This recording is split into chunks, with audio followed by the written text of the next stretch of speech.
So chapter 4 partnership act page number 4.9 ல பார்க்குறோம் நம்ம சரியா விசிபிள் ஆகுதுல்ல ஓகே ஸோ இங்கே வந்து என்ன பார்க்குறோம்னா பார்ட்னர்ஷிப்புக்கும் கிளப்புக்கு என்ன டிஃப்ரென்ஸ் இருக்குன்ற மாதிரி சொல்லியிருக்காங்க.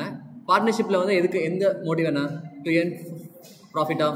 ஸோ வந்து மோட்டிவ் பார்த்தோம்னா இந்த ரெஃபரன்ஸ் என்ன சொல்கிறாங்கன்னா association of persons formed for earning profit from business carried on by all or any one of them. இது வந்து மேலே பார்த்த பாயிண்ட்ஸ் தான். பார்ட்னர்ஷிப் பொறுத்த வரைக்கும் பிஸ்னஸ் மோட்டிவில் பண்ணுறாங்க ப்ராஃபிட் ஏர்ன் பண்ணுறதுக்கு.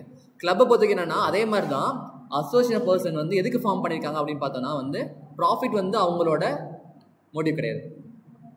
அவங்க எதுக்காக ஃபார்ம் பண்ணிப்பாங்கன்னா வந்து promoting some beneficial purpose such as improvement of health, அதுக்கப்புறம் ப்ரொவைடிங் ரீக்ரியேஷன் ஃபார் மெம்பர்ஸ். ஜென்ரலாக வந்து கிளப்புக்கு போகிறான்னு சொல்கிறாங்க, மெம்பராக இருக்காங்க கிளப்பில் என்ன பண்ணுவாங்க, யோகா கிளப்பு, டான்ஸ் கிளப்பு அந்த மாதிரி இருக்கும்.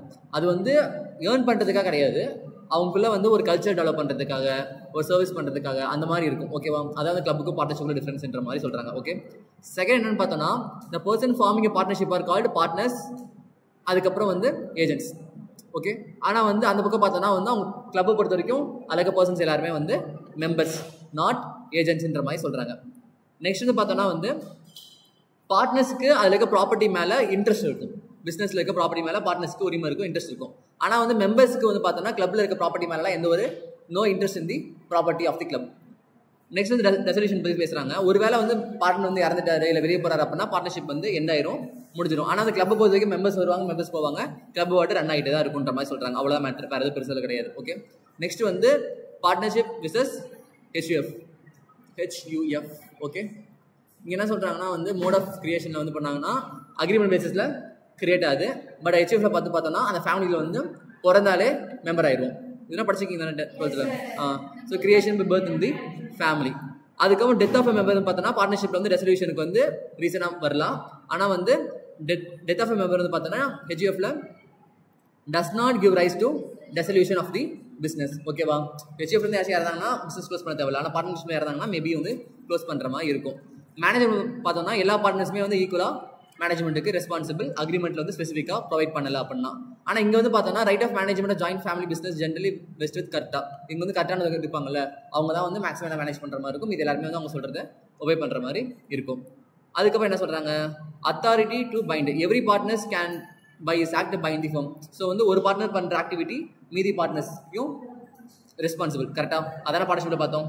ஆனால் இங்கே என்ன சொல்கிறாங்கன்னா தி கரெக்டாக the manager has the authority to contact for the family business and other members in the family. இங்கே வந்து பேசிக்காக எல்லா டிசிஷனுமே வந்து ஒப்பீனியனுமே ஃபேமிலி மெம்பர்ஸ் கேட்டுக்குவாங்க, ஆனால் எல்லா டிசிஷனுமே வந்து கரெக்டாக தான் வந்து எடுப்பாங்கன்ற மாதிரி சொல்கிறாங்க.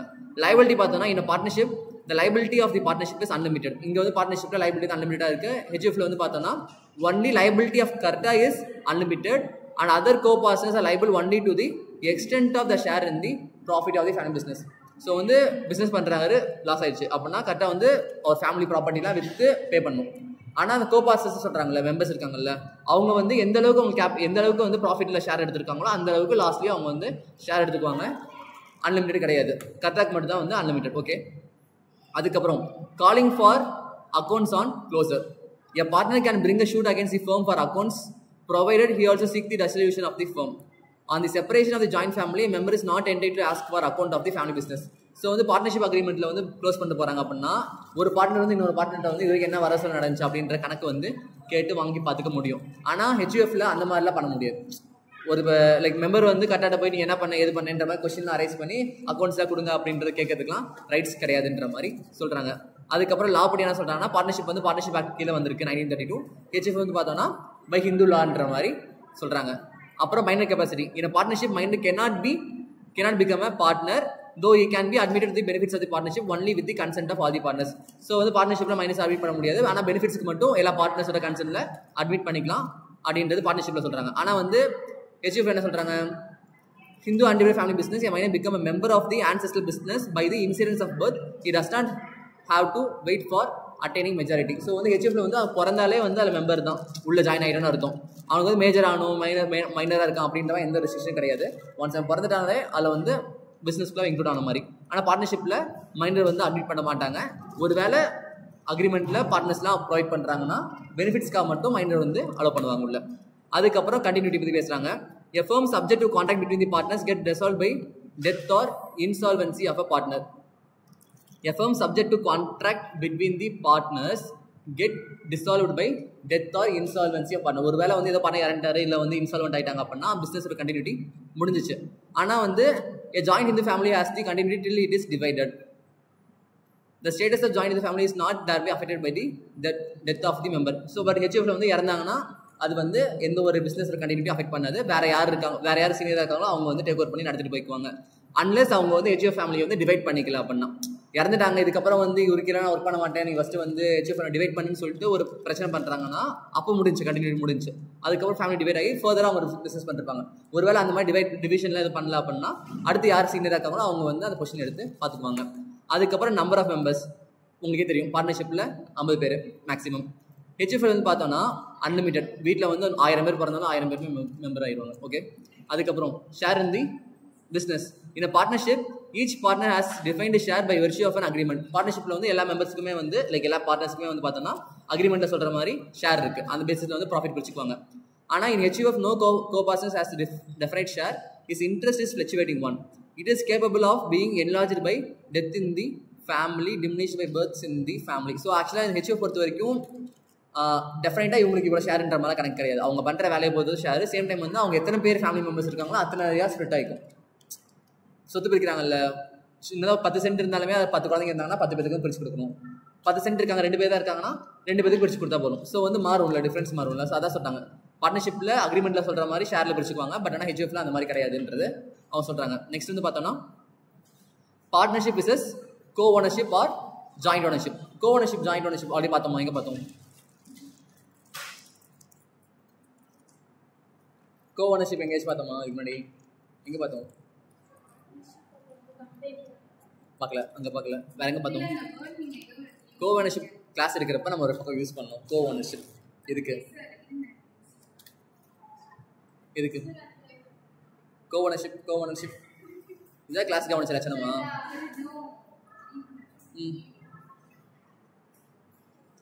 பேசிட்டு இருக்கியா இல்லையா? கோ ஓனர்ஷிப்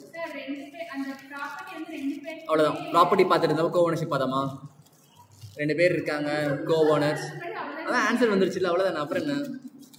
ஸோ கோ ஓனர்ஷிப்னா பார்த்துருக்கோம்ல, பெரியப்பா அப்பா அங்கே ஞாபகம் இருக்கா? கோ ஓனர்ஷிப் அதுக்கும் மறந்துட்டீங்க. ஸோ ஓகே, இப்போ வந்து பார்ட்னர்ஷிப்புக்கு கோ ஓனர்ஷிப்புக்குள்ள டிஃபரன்ஸ் வந்து நம்ம பார்க்க போகிறோம். ஓகேவா? Partnership always arise out of contract express or impact. Partnership வந்து அக்ரிமெண்ட் பேசிஸ் தான் வரும். ரிப்பீட்டட் பாயிண்ட்ஸ் வந்துட்டே இருக்கு. Co ownership arise either from agreement or by operation of law such as inheritance. புரியுதா? கோ ஓனர்ஷிப் வந்து ஒன்று அக்ரிமெண்ட் போட்டு வரலாம், அப்படி இல்லைன்னா வந்து இன்ஹெரிட்டன்ஸ்னா என்ன? அப்பாவுக்கு அப்புறம் பசங்க அப்புறம் அடுத்து அவங்க பசங்க, அதான் வந்து இன்ஹெரிட்டன்ஸ். ஓகேவா? பெரியவங்கலேருந்து அப்படியே அவங்களுக்கு அடுத்து வந்துட்டே இருக்கும்ல, அதான் வந்து இன்ஹெரிட்டன்ஸ் கான்செப்ட். அங்கே தான் வந்து தாத்தாவோட சொத்து அப்பாவுக்கு வந்துச்சு, அப்பாவோட சொத்து இப்போ எனக்கு வந்துச்சு. புரியுதா? அங்கே அப்படியே கோ ஓனர்ஷிப்பும் வரும், கூட வந்து பிறந்திருந்தாங்க அப்படின்னா. பார்ட்னர்ஷிப் வந்து ஜென்ரல் அக்ரிமெண்ட் பேஸில் வரும், கோ ஓனர்ஷிப் வந்து இன்ஹெரிட்டன்ஸ் பேசிஸ்லையும் வரும்ன்ற மாதிரி சொல்கிறாங்க. இங்கே வந்து பார்த்தோன்னா பார்ட்னர் வந்து agent of the other partner, co owner is not the agent of the other partner. Fine, இது வரைக்கும் ஓகேவா? புரிஞ்சு? ஒன்றுமே இல்லைடா, அதில் சப்ப மேட்டர் இருக்கு எல்லாமே. அதுக்கப்புறம் there is community of interest which means that profit and losses must have to be shared. பார்ட்னர்ஷிப்ல என்ன? ப்ராஃபிட்டோ லாஸோ 2 பீப்புளும் எத்தனை பேர் இருக்காங்களோ ஷேர் பண்ணிக்கணுன்ற மாதிரி கண்டிஷன் இருக்கு. இந்த co ownership does not necessarily involve sharing of profit and losses. இங்கே வந்து கன்ஃபார்மாக வந்து ஷேர் பண்ணிக்கணுமான்னு கேட்டால் அப்படிலாம் அவசியம். இப்போ எக்ஸாம்பிள் ஃபேமிலியில் இருப்பாங்க, சொத்து வந்து இருக்கும், பெரியப்பா வந்து சொத்தே வேணாம் அப்படின்னு சொல்லிடுவாங்க, இல்லை அப்பா வந்து சொத்தே வேணாம்னு சொல்லிடுவாங்க, பெரியப்பா வந்து எல்லா சொத்தையும் வேணும்னு சொல்லிட்டு வச்சுருப்பாரு. அங்கே வந்து அது வந்து டிபெண்ட்ஸ் அவங்கள பொறுத்த வரைக்கும். ஆனால் பார்ட்னர்ஷிப் பொறுத்த வரைக்கும் கன்ஃபார்மாக profit and share loss profit and loss வந்து ஷேர் பண்ணுறதுக்கு ஒரு கண்டிஷன் இருக்குது. பட் அங்கே வந்து அந்த மாதிரிலாம் இல்லை, வேணான்ற மாதிரி விட்டுடலாம். Next, transfer of interest. Share the partnership is transfer only by the consent of other partner. ஒரு பார்ட்னரோட ஷேர் வந்து அவரோட கன்சென்ட் வேறு பார்ட்னர்ஸ்க்குலாம் கேட்டுட்டு தான் வேறு ஏதாச்சும் மாற்ற முடியும். co-owner may transfer his interest or right in the property without the consent of other co-owner. கோவனர் நினைச்சாருன்னா அவரோட ப்ராப்பர்ட்டி, அவர் ரைட்ஸ் இருக்குல்ல, அதை வந்து இன்னொருத்தர கேட்டு தான் வைக்கணும் அவசியம் இல்லை. அவரோட ஷேரை வைக்கணும்னு நினைச்சா வித்துட்டு போயிடலாம்ல. இப்போ லேண்ட் இருக்கும்ல, வீட்டில் லேண்ட் இருக்குன்னா நமக்கு அர்ஜென்ட்டாக ஃபினான்ஷியல் நீட்ஸ் இருக்கும், நம்ம லேண்டாக வைப்போம். ஸோ அண்ணா தம்பி அரைச்சிருந்தாலும் அவங்க லேண்ட் விற்காம வச்சிருப்பாங்க. ஸோ வந்து நம்ம ரைட்ஸை நம்ம வந்து யாருக்கெல்லாம் மாற்றி விடலாம், வித்துட்டு போகலாம், அது பிரச்சனை கிடையாது கோவனர். ஆனால் பார்ட்னர்ஷிப்பில் அந்த மாதிரி மாத்திரம் அப்படின்னா இன்னொரு பார்ட்னரோட கன்சென்ட்டும் வேணும். ஓகேவா? இது வரைக்கும் டவுட் இருக்கா? No. Next, association. Partnership is association Partnership means and involves setting up relation of agency between two or more persons have entered into business for gains. அதே பாயிண்ட். அசோசியேஷன் பார்க்கவே இல்லை நம்ம இன்னும் பார்க்கவே ஆரம்பிக்கல அசோசியேஷன். ரெண்டு ஒன்று சிம்பிளாக சொல்கிறாங்க. ரெண்டு ஒன்றுனா அவன் அங்கே இங்கே கொடுக்க போகிறான். மேலே கொடுத்துருக்கானா கிளப் பற்றி கொடுத்துருக்கானா இங்கே அசோசியேஷன் பற்றி கொடுத்துருக்கான். ரெண்டு ஒன்றுனா அவன் கொடுத்துருக்கவே மாட்டான் ரெண்டு பக்கம். அப்போ வேறு எதோ அப்போ எதோ டிஃப்ரென்ஸ் இருக்குது. டைம் என்டர்டைன்மெண்ட்காகவா? சரி சிம்பிளாக சொல்கிறேன் பாரேன். Associations evolves out of social cause and there is no necessarily motive to earn and share profit. The intention is not to enter in a business for gains. So clubலையும் வந்து profit motive கிடையாது, இங்கேயும் வந்து profit motive கிடையாது. அந்த point படி correct. ஆனால் அங்கே என்ன பார்த்தாங்க அப்படின்னா வெல்ஃபேர் ஆஃப் பீப்புள்ஸ்னு சொல்லி பார்த்தோம். ஓகேவா? ரீக்ரியேஷன் ஆக்டிவிட்டீஸ், மக்களோட வெல்ஃபேர், அப்படி லைக் மெம்பர்ஸோட வெல்ஃபேர்ன்ற மாதிரி பார்த்தோம். இங்கே என்ன சொல்கிறாங்கன்னா எவால்வ்ஸ் அவுட் ஆஃப் சோசியல் காஸ்ட்னு சொல்கிறாங்க. சோசியல் காஸ்ட்னா என்ன மீனிங் வருது? சோசியல் காஸ்ட் சரி ஓகே பார்க்கலாமா? So association evolves out of a social cost. புரிஞ்சில மீனிங் என்னன்ட்டு. நெக்ஸ்ட் வந்து பார்த்தோன்னா எக்ஸாம்பிள் என்ன சொல்கிறாங்கன்னா partnership run a business and earn profit தேரா. நீங்கள் என்ன சொல்கிறாங்கன்னா member of charitable society or religious association or improvement scheme or building corporation or mutual insurance society, trade protection association. Last இருக்க எக்ஸாம்பிள் மட்டும் சிம்பிளாக எடுத்துக்கோங்க. மேலே எக்ஸாம்பிளாக கொஞ்சம் எடுத்தீங்கன்னா கன்ஃபியூஷன். ட்ரேட் ப்ரொடெக்ஷன் அசோசியேஷன் என்ன? ட்ரேடில் கரெக்டாக ஃபேராக பண்ணுறதுக்கு, பிஸ்னஸ் பண்ணுறாங்க அப்படின்னா ப்ரைஸ் வந்து ப்ராப்பராக பண்ணுறதுக்கு, அவங்களோட பையர்ஸ் அண்ட் செல்லர்ஸ் வந்து பாதுகாத்துக்கிறதுக்கு அசோசியேஷன், அந்த மாதிரி meaning. Okay next kinds of partnership. பார்ட்னர்ஷிப்பில் வந்து என்னென்ன கைண்ட்ஸ் இருக்குன்ற மாதிரி சொல்கிறாங்க. தூக்குதா இல்லை? ஏன்னா மார்னிங் செக்ஷன் தான் நம்ம லைன் லைன் எடுத்துகிட்டு இருந்தோம். ஆனால் அங்கேயே எல்லாமே பார்த்துட்டோம். அதுக்கப்புறம் இப்போ ரீகால் பண்ணுற மாதிரி கிளாஸ் போயிட்டு இருக்கோம். ஜென்ரலாக வந்து எல்லா சாப்டருமே அப்படி தான். கைண்ட்ஸ் ஆஃப் பார்ட்னர்ஷிப் என்ன சொல்கிறாங்கன்னா டியூரேஷன் பேஸில் பிரிக்கிறாங்க. அதுக்கப்புறம் வந்து with regard to the extent of the business பேசிஸில் பிரிக்கிறாங்க. டியூரேஷன் என்ன பண்ணுறாங்கன்னா பார்ட்னர்ஷிப் அட் வில், அதுக்கப்புறம் வந்து partnership for a fixed period. Partnership வந்து எப்போ க்ளோஸ் பண்ணுவாங்கன்னா எல்லாரும் சேர்ந்து எப்போ க்ளோஸ் பண்ண நினைக்கிறாங்களோ அப்போ க்ளோஸ் பண்ணிட்டு போயிடுவாங்க. பார்ட்னர்ஷிப் அட் வில் வேணும்னா ஆரம்பிப்பாங்க, வேணா க்ளோஸ் பண்ணிடுவாங்க. அதுக்கப்புறம் பார்ட்னர்ஷிப் ஃபிக்ஸ்டு பீரியட்னு பார்த்தோம் அப்படின்னா நானும் இவனும் சேர்ந்து ஒரு 6 மாதம் மட்டும் பிஸ்னஸ் பண்ணுறோம். அதுக்கப்புறம் அவன் தனியாக போயிடுவான், நான் தனியாக போயிடுவான். அதான் வந்து பார்ட்னர்ஷிப் ஃபார் ஃபிக்ஸ்டு பீரியட், ஸ்பெசிஃபிக்காக அந்த பீரியட் கொண்டு பண்ணுறது. அதுக்கப்புறம் என்னன்னு சொன்னாங்கன்னா பர்டிகுலர் பார்ட்னர்ஷிப்னு ஒன்று இருக்குது. அதுக்கப்புறம் வந்து ஜென்ரல் பார்ட்னர்ஷிப்னு ஒன்று இருக்குது. இது வந்து உள்ள டெஃபினேஷன் பார்க்குறப்ப பார்த்துக்கணும், கன்ஃபியூஷன் இருப்பீங்க. The various kinds of partnership are discussed below. The partnership at will, according to section 7 of the act, partnership at will is a partnership. General partnership at will na enna சொல்றாங்க. ஓகேவா? partnership at will க்கு ரெண்டு point இருக்கு. First point என்னன்னு பார்த்தோம்னா no fixed period has been agreed upon for the duration of partnership. இந்த partnership வந்து இத்தனை நாள் தான் நடக்கணும் அப்படின்னு சொல்லிட்டு அங்கே வந்து எந்த ஒரு டியூரேஷனும் அவங்க வந்து ஃபிக்ஸ் பண்ணியிருக்க மாட்டாங்க. ஓகேவா? அதுக்கப்புறம் வந்து எப்படி வேணா எந்த ஒரு கண்டிஷனும் இல்லை. 6 months 2 years எதுவுமே இல்லை. பார்ட்னர்ஷிப் சேர்ந்து பிஸ்னஸ் பண்ண போகிறோம் அப்படின்னு சொல்லி ஆரம்பிச்சிடும், அவ்வளோதான். எப்போ க்ளோஸ் பண்ணுறாங்க திருப்பி வந்து எப்போ வேணால் க்ளோஸ் பண்ணலாம், தப்பு இல்லை. பார்ட்னர்ஷிப்புக்கு வந்து டைம் லிமிட்லாம் இல்லை, எப்போ வேணால் டக்குன்னு முடிவு பண்ணால் கூட க்ளோஸ் பண்ணிட்டு போகலாம். கம்பெனிஸ் தான் ரூல்ஸ் எல்லாம் இருக்குன்ற மாதிரி பார்த்தோம். ஸோ வந்து இந்த இது வந்து அந்த அக்ரிமெண்ட் போகிறப்பே வந்து இத்தனை நாள்ன்ற மாதிரி கண்டிஷன் இல்லை, ஜஸ்ட் வந்து பார்ட்னர்ஷிப் ஆரம்பிச்சிட்டாங்க அப்படின்னா அது வந்து பார்ட்னர்ஷிப் அட் வில். ஒருவேளை அந்த டியூரேஷன்லாம் ஸ்பெசிஃபை பண்ணியிருக்காங்க அப்படின்னா அதுதான் வந்து ஃபிக்ஸ்டு டியூரேஷன் கான்செப்ட் கீழே வரும். There is no provision made as to the determination of the partnership. இங்க என்ன சொல்றாங்க? There is no provision made as to the determination of the partnership. Any idea? There is no provision made as to the determination of partnership.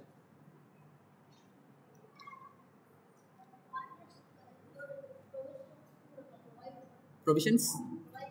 நீ எப்படி போகணும்? நீ எப்படி போகணும்? கம்பெனிக்கு சொல்லு. பார்ட்னர்ஷிப் ப்ரொவிஷன் தெரியுங்களா? There is no provision made as to the determination of partnership. அங்கே வந்து எந்த ஒரு ப்ரொவிஷனும் மேக் பண்ணல. எதுக்கு? Determination of the partnership. Determination of the பார்ட்னர்ஷிப்னா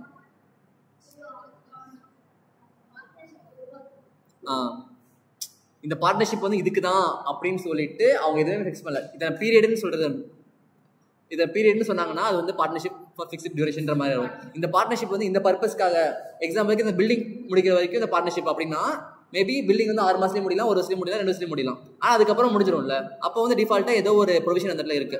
so எந்த ஒரு ப்ரொவிஷனுமே கிடையாது, சேம் டைம் வந்து எந்த ஒரு டைம் பீரியடுமே ஃபிக்ஸ் பண்ணல அப்படின்னா அது வந்து பார்ட்னர்ஷிப் அட் வில். புரிஞ்சா? that these two conditions must be satisfied before a partnership can be recorded as a partnership. அது partnership will and the கண்டுபிடிக்க இந்த ரெண்டு கண்டிஷன் வந்து satisfy பண்ணிருக்கும். But where there is an agreement between the partners either for the duration of the partnership or for the termination of the partnership is not partnership at will. இங்க பாருங்க இந்த 4 point waste. இங்க மேல பார்த்தோம்ல இது இருக்குல ஃபுல்லா இது படிக்கவே தேவையில்ல. இந்த 2 பாயிண்ட் படிச்சாலே கீழக்கு 4 பாயிண்ட் கீழக்கு 4 லைன் இது கவர் ஆயிடுச்சு. அதே திருப்பி வந்து கீழே ரிப்பீட்டடா கொடுத்துருக்காங்க. சரியா? நெக்ஸ்ட் என்ன சொல்றாங்க? Where a partnership entered into for a fixed term is continued after the expiry of such term, it is to be treated as having become partnership at will. இங்க என்ன சொல்றாங்க? Partnership entered into for a fixed term is continued after the expiry of such term, it is to be treated as having become a partnership at will. Idea இருக்கா? So partnership வந்து இந்த duration வரைக்கும் fix பண்ணிருப்பாங்க. அதுக்கு அப்புறமா திருப்பி continue பண்ணாங்கன்னா அவங்க பில்டிங் வரைக்கும் வெச்சிரலாம். அது வந்து ஓகே கரெக்ட். இப்போ எக்ஸாம்பிள் பில்டிங் கட்டணும்னு சொல்லிட்டு பார்ட்னர்ஷிப்ல வராங்க. பில்டிங் வந்து 2 இயர்ஸ் சூப்பராக கட்டி முடிச்சிட்டாங்க. ஆனால் அதுக்குள்ள உள்ள பாண்டிங் எல்லாமே நல்லா ஆயிடுச்சு. பிசினஸ் சேர்ந்து பண்ணா நல்லா இருக்குன்ற மாதிரி முடிவு பண்றாங்க. அதுக்கப்புறம் சரி ஓகே நம்ம லைஃப் லாங் பிசினஸ் பண்ணலாம் அப்படின்னு சொல்லிட்டு திருப்பி வந்து அந்த டியூரேஷன் முடிஞ்சதுக்கு அப்புறம் அவங்க வந்து பார்ட்னர்ஷிப்ல என்டர் ஆகிறாங்க. கண்டினியூ பண்ணிட்டு இருக்காங்கன்னா அது வந்து பார்ட்னர்ஷிப் வில்லா வந்து கன்சிடர் பண்ணிக்கிறோம். ஏன்னா வந்து அந்த டியூரேஷன் முடிஞ்சு இதுக்கப்புறம் அவங்க நடக்கிற பிசினஸ்க்கு எந்த ஒரு டியூரேஷன் ஃபிக்ஸ் பண்ண கிடையாது. ஸோ வந்து இது வந்து மியூச்சுவலாக பண்ணுறாங்க. ஸோ வந்து ஆமாம் ஃபிக்ஸில் போயிடும். டியூரேஷன் ஃபிக்ஸ் பண்ணனாலே வந்து அது வந்து பார்ட்னர்ஷிப் வில் தான். சரியா? Next a partnership at will may be dissolved by any partner by giving notice in writing to all the other partners of his intention to dissolve the same. So வந்து அந்த partnership வில்ல வந்து dissolve பண்ணிக்கலாம். எப்படின்னா எனக்கு இதுக்கு மேலே இந்த பார்ட்னர்ஷிப்ல வந்து கண்டினியூ பண்ண இன்ட்ரெஸ்ட் இல்லை அப்படின்னு சொல்லிட்டு ரைட்டிங்கில் வந்து ஒரு லெட்டர் கொடுத்துட்டு செட்டில்மெண்ட் பார்க்கலான்னு சொன்னா எல்லா பார்ட்னர்ஸும் சேர்ந்து பார்த்து ஆகணும். ஏன்னா ஒரு பார்ட்னருக்கு இன்ட்ரெஸ்ட் இல்லாமல் பிஸ்னஸ் வந்து பண்ண முடியாது. எல்லாத்துக்குமே இன்ட்ரெஸ்ட் இருந்தால் தான் பண்ண முடியும். ஓகே. அதுக்கப்புறம் partnership for a fixed period where provision is made by a contract for the duration of the partnership. The partnership is called partnership for fixed period. It is a partnership period for a particular period of time. Such partnership come to an end on the expiry of the period. இது உங்களுக்கே தெரியும். அந்த period முடிகிறப்ப அந்த partnership வந்து end ஆயிக்கும். ஒரு particular பீரியடுக்கு வந்து partnership பண்றாங்கன்னா அதாவது பார்ட்னர்ஷிப் ஃபார் ஃபிக்ஸ்ட் பீரியட். ஓகேவா? நெக்ஸ்ட் வந்து particular partnership. A partnership may be organized for the prosecution of a single adventure as well as for the conduct of a continuous business. Where a person become a partner with another person in a particular adventure undertaking, the partnership is called particular partnership. The partnership constituted for a single adventure undertaking subject to any agreement dissolved by the completion of the adventure or undertaking. இங்க என்ன சொல்றாங்க? particular partnership. சரி அந்த ஏதாச்சும் ஒரு விஷயம் நடக்கிற வரைக்கும் இந்த பார்ட்னர்ஷிப் சோ ரெண்டு பேர் சேர்ந்து இந்த ஒரு ஈவென்ட்டுக்காக பார்ட்னர்ஷிப்ல வந்திருப்பாங்க. அதுக்கப்புறம் வந்து பார்த்தோன்னா அவங்க வந்து பார்ட்னர்ஷிப்புக்குள்ள முடிஞ்சிச்சு. அவ்வளோதான். அந்த ஈவெண்ட் நடக்கிற வரைக்கும் பார்ட்னர்ஷிப்பில் இருப்பாங்க. அதான் வந்து partnership may be organise for the prosecution of single adventure as well as the conduct of continuous business. இல்லை வெயிட் பண்ணுங்க, இங்கே ஒரு வேற ஏதோ ஒன்று சொல்ல வராங்க. Partnership may be organise for a prosecution of single adventure as well as for the conduct of continuous business. Where a person become partner with another person in any particular adventure or undertaking a partnership is called particular partnership. Constituted for a single adventure undertaking subject to any agreement dissolved by the completion of the adventure undertaking. Actually இந்த இடத்துல வந்து வேற ஏதோ ஒரு meaning வருது. யோசிச்சு பாருங்க. Start பண்றேன். ஆக்சுவலாக இப்போ இங்கே ஒன்று இருக்குல்ல, பர்டிகுலர் பார்ட்னர்ஷிப்னு இருக்குல்ல, இதுக்கு தான் நான் அந்த பில்டிங் எக்ஸாம்பிள் சொன்னேன்ல, அந்த பில்டிங் எக்ஸாம்பிள் வந்து இந்த இடத்துக்கு தான் வரும். பர்டிகுலர் பார்ட்னர்ஷிப்னா அந்த பில்டிங் கட்டுறதுக்காக ரெண்டு ஒன்றா சேர்றாங்க. அதுக்கப்புறம் வந்து பில்டிங் கட்டி முடிச்சதுக்கப்புறம் பில்டிங்காக கண்டினியூ பண்ணிக்கிறாங்கன்னா ஓகே பர்டிகுலர் பார்ட்னர்ஷிப்புக்கு இதான் ஆக்சுவலாக எக்ஸாம்பிள். நம்ம வந்து அந்த எக்ஸாம்பிள் எங்கே கொண்டு வந்தோம்? அந்த பில்டிங் எக்ஸாம்பிள் நான் உங்களுக்கு வேற ஒரு இடத்துல சொன்னேன்னா எங்கே சொன்னேன்? புக்கில் பாருங்க. ஃபிக்ஸ்ட் பீரியட் சொன்னா பார்ட்னர்ஷிப் பில்க்கு வந்து இன்னொரு பர்பஸ்க்காக நடந்துச்சு அப்படின்னா அது வந்து பில்ல வராது அப்படின்னு சொல்றதுக்காக நீங்க பில்டிங் எக்ஸாம்பிளா சொன்னீங்க. Where participant in the fixed term is continued after the expiry of such term, it is to be just having it is to be ஆக்சுவலாக ஒரு சின்ன டிஃப்ரென்ஸ் இருக்குது. நான் வந்து அந்த எக்ஸாம்பிள் கொடுத்தது அந்த இடத்துல நான் சொன்னப்போ கரெக்டாக தெரிஞ்சு, ஆனால் ஆக்சுவலாக பர்டிகுலர் பார்ட்னர்ஷிப்க்கு அந்த பில்டிங் எக்ஸாம்பிள் தான் கொண்டு வந்து கொடுத்துருக்கணும். ஏன்னா அதான் பில்டிங்காக வராங்க அண்ட் தென் வந்து கண்டினியூ பண்ணிக்கிறாங்க. அங்கேயும் அதுதான் ஒரு பர்டிகுலர் பீரியடுக்காக ஜாயின் பண்ணுறேன். ஆனால் ஓகே ஃபைன் கிடச்சிருச்சு. பாயிண்ட் சொல்கிறேன் கேட்டுக்கோங்க. அங்கேருந்து என்னாச்சுன்னா ஒரு ஃபிக்ஸ்ட் டியூரேஷனுக்காக பிஸ்னஸ் பண்ணுறாங்க. அந்த இடத்துல பில்டிங் எக்ஸாம்பிள் விட்டுருங்க. ஒரு 6 months கழிச்சு பிஸ்னஸ் பண்ணலாம், 6 months வரைக்கும் பிஸ்னஸ் பண்ணலான்னு சொல்லிட்டு ரெண்டு பேர் உள்ள வராங்க. அதுக்கப்புறம் 6 monthsக்கு அப்புறம் வந்து ஓகே நமக்கு செட் ஆகுது, நம்ம வந்து ஃபர்தராக பண்ணிக்கலாம், டைம் லிமிட் எல்லாம் பண்ணிக்கலாம்னு சொல்கிறது தான் வந்து partnership at will. Fixed duration first வராங்க, அதுக்கப்புறம் வந்து ஃபர்தராக கண்டினியூ பண்ணுறாங்கன்னா அது வந்து பார்ட்னர்ஷிப் அட் வில். அங்கே வந்து பில்டிங் எக்ஸாம்பிள் வந்து மேபி கன்சிடர் பண்ணிக்கலாம், தப்பு கிடையாது அங்கே போகிறதும். ஆனால் பர்டிகுலர் பார்ட்னர்ஷிப்னா அவங்க அந்த பார்ட்னர்ஷிப் உள்ளே வந்தது காரணமே அந்த பில்டிங் பர்பஸ்க்காக, ஒரு கன்ஸ்ட்ரக்ஷன் பர்பஸ்க்காக உள்ளே வந்திருக்காங்க. பட் அந்த கன்ஸ்ட்ரக்ஷன் பர்பஸ் முடிஞ்சதுக்கு அப்புறமும் அவங்க வந்து சரிப்பட்டு வந்து கண்டினியூ பண்ணிக்கலாம்னு தோணுச்சுன்னா அதான் வந்து பர்டிகுலர் பார்ட்னர்ஷிப். ஓகேவா? நெக்ஸ்ட் வந்து பார்த்தோம்னா general partnership, where partnership is constituted with respect to the business in general. It is called general partnership. A general partnership different from particular partnership. In case of particular partnership, the liability of the partner extends only to that particular adventure or undertaking, but it is not so in the case of general partnership. General partnership na ஒண்ணு இல்ல, நம்ம நார்மலா பார்த்தோம்ல மேல இருந்து partnership ரெண்டு பேர் சேர்ந்து பிசினஸ் பண்றாங்கன்னு சொல்லி பார்த்தோம்ல, அதுதான் நார்மலா, எந்த ஒரு கண்டிஷன்ஸ் கிடையாது, நார்மலா ஜென்ரலா வந்து பிசினஸ் பண்றாங்க, அதுதான் வந்து ஜெனரல் பார்ட்னர்ஷிப். ஓகேவா? அதுக்கப்புறம் வந்து பார்ட்னர்ஷிப் டீட் பத்தி பேசுறாங்க. டீட்னா என்ன பார்த்தோம்? அக்ரிமெண்ட்னு பார்த்தோமா? டீட் ஆர் அக்ரிமெண்ட் ரெண்டுமே வந்து யூஸ் பண்ணிக்கலாம். The no particular formalities are required for an agreement of partnership. It may be in writing or formed verbally. அது வந்து ஓரளவு இருக்கலாம், ரைட்டிங்லேயும் இருக்கலாம். But it is desirable to have the partnership agreement writing to avoid future disputes. But ஆனால் ரைட்டிங்கில் இருந்துச்சுன்னா நல்லது. ஒருவேளை future வச்சு பிரச்சனை அப்படின்னா இதை வந்து எவிடன்ஸாக ப்ரூவ் பண்ணி நம்ம வந்து ப்ரூவ் பண்ணிக்க முடியும். மேலே ஒரு கேஸ் பார்த்தோம்ல, ரெண்டு பேர் பார்ட்னர்ஸே இல்லைன்னு சொல்லிட்டு கோர்ட் வந்து தீர்மானம் கொடுத்தோம்னா பிகாஸ் அந்த இடத்துல எவிடன்ஸே கிடைக்கல, அதனால வந்து அவங்க பார்ட்னர்ஸ் இல்லைன்னு சொல்லிட்டு கோர்ட் சொல்லிட்டாங்க. பட் ஆனால் அந்த ரைட்டிங்ஸில் ஒரு எவிடன்ஸ் இருந்துச்சுன்னா அந்த இடத்துல வந்து ஈஸியாக வந்து கோர்ட் கேஸே வந்து அவங்க பார்ட்னர்ஸ் சொல்லிட்டு டிசைட் பண்ணியிருப்பாங்க. The document in writing contains the various terms and conditions as to the relationship of the partners to each other is called the partnership deed. So வந்து எந்த டாக்குமெண்ட்டில் ஏகப்பட்ட கண்டிஷன்ஸ்லாம் இருக்கோ அதுதான் வந்து பார்ட்னர்ஷிப் டீடுன்ற மாதிரி அவங்க சொல்கிறாங்க. It should be drafted with care and be stamped according to the provisions of Stamp Act 1899. So வந்து அந்த டிராஃப்ட் பண்ணுறாங்களா, அக்ரிமெண்ட் டிராஃப்ட் பண்ணுறாங்களா, அது எல்லாமே கொஞ்சம் ப்ராப்பராக வேர்டிங்ஸ்லாம் கரெக்டாக போட்டு டிராஃப்ட் பண்ணி அது எல்லாமே ஒரு லீகலான டாக்குமெண்ட்ன்ற மாதிரி ஸ்டாம்பும் பண்ணும். அந்த ஆக்டில் சொல்கிற மாதிரி 1899 ஒரு ஆக்ட் இருக்குது, ஸ்டாம்ப் ஆக்ட் இருக்குது, அந்த ஆக்டில் சொல்கிற மாதிரி ப்ராப்பராக இருக்கணுன்ற மாதிரி சொல்கிறாங்க.